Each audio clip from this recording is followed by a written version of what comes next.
யாழ்ப்பாணத்தில் செம்மணி போராட்டத்திற்கு வந்த கடற்தொழில் அமைச்சர் இராமலிங்கம் சந்திரசேகர் உள்ளிட்ட தேசிய மக்கள் சக்தி குழுவினர் விரட்டியடிக்கப்பட்டுள்ளனர். அதன்போது போராட்டக்காரர்களின் செம்மணி போராட்ட களத்தை தங்களது அரசியல் தேவைக்காக பயன்படுத்த வேண்டாம் என கூறிய அமைச்சரவை விரட்டியடித்துள்ளனர். அத்தோடு நாடாளுமன்ற உறுப்பினர் ரஜீவன் ஜெயசந்திரமூர்த்தி ஆகியோர் காத்திருந்த நிலையில் சூழ்ந்து கொண்ட போராட்டக்காரர்கள் அவரையும் விரட்டியடித்துள்ளனர். ஈரானில் ஆட்சி மாற்றம் தேவையில்லை என அமெரிக்க ஜனாதிபதி டொனால்ட் ட்ரம்ப் தெரிவித்துள்ளார். ஈரானில் ஆட்சி மாற்றத்தை தான் விரும்பவில்லை என்றும் அத்தகைய நடவடிக்கை தேவையற்ற குழப்பத்தை ஏற்படுத்தும் என்றும் அமெரிக்க அதிபர் டொனால்ட் ட்ரம்ப் தெரிவித்தார். முன்னதாக ஈரானிய தலைமை மாற்றம் குறித்து ட்ரம்ப் அளித்த சில கருத்துக்களுக்கு மாறாக இந்த அறிவிப்பு வெளியாகியுள்ளது. காசாவில் உதவிப் பொருட்களுக்காக காத்திருந்தவர்கள் மீது இஸ்ரேல் தாக்குதல். காசாவில் உதவிப் பொருட்களுக்காக காத்திருந்தவர்கள் மீது இஸ்ரேல் தாக்குதல் நடத்திய சம்பவம் பெரும் அதிர்ச்சியை ஏற்படுத்தியுள்ளது. காசா முனையில் மனிதாபிமான உதவிகளை எதிர்பார்த்து காத்திருந்த மக்கள் மீது இஸ்ரேலிய படைகளும் ஆளில்லா விமானங்களும் நடத்திய இருவேறு தாக்குதல்களில் குறைந்தது 44 பேர் கொல்லப்பட்டுள்ளனர்.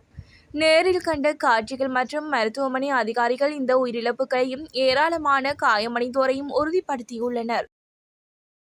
பிரான்ஸ் பிரதமருக்கு எதிராக நம்பிக்கையில்லா தீர்மானம். ஓய்வூதியம் தொடர்பிலான பேச்சுவார்த்தைகள் தோல்வியடைந்ததை அடுத்து பிரான்சின் சோசியலிஸ்ட் கட்சியினர் பிரதமருக்கு எதிராக நம்பிக்கையில்லா தீர்மானம் கொண்டு வர முடிவு செய்துள்ளனர். ஓய்வூதியம் தொடர்பான பேச்சுவார்த்தைகள் தோல்வியடைந்ததால் பிரான்ஸ் பிரதமர் பிரான்சுவைஸ் பைரோ சோசியலிஸ்ட் கட்சியால் மற்றொரு நம்பிக்கையில்லா தீர்மானத்தை எதிர்கொள்ள நேரிடும் என சட்டமன்ற உறுப்பினர் ஒருவர் தெரிவித்துள்ளார். விவசாயிகளுக்கு மகிழ்ச்சி தகவல்.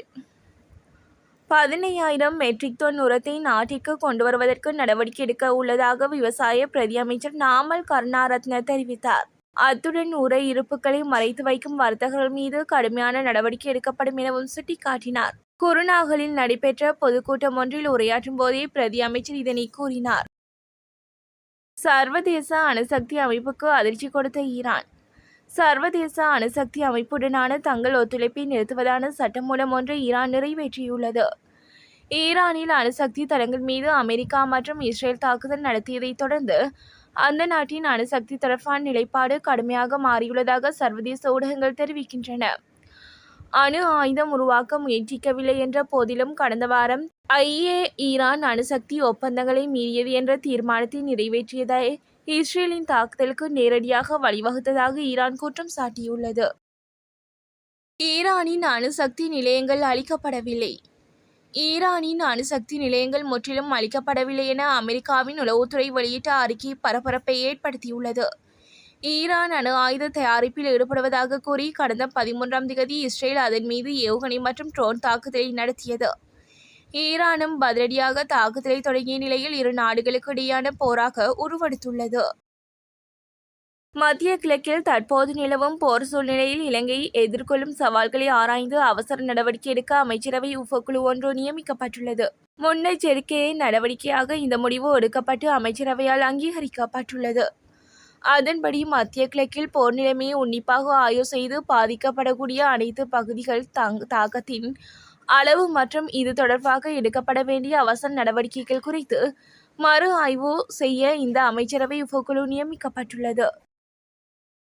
3 முக்கிய இஸ்ரேலியர்களை தூக்கிலிட்டது ஈரான். இஸ்ரேலுக்காக உளவு பார்த்ததாக குற்றம் சாட்டப்பட்ட 3 பேரை ஈரான் தூக்கிலிட்டுள்ளதாக ஈரானிய செய்தி நிறுவனங்கள் தெரிவித்துள்ளன. கொலைகளை நடத்த ஈரானுக்குள் உபகரணங்களை கடத்த முயன்றதாகவும் அவர்கள் குற்றவாளிகள் என்று அந்த நிறுவனங்கள் தெரிவித்துள்ளன.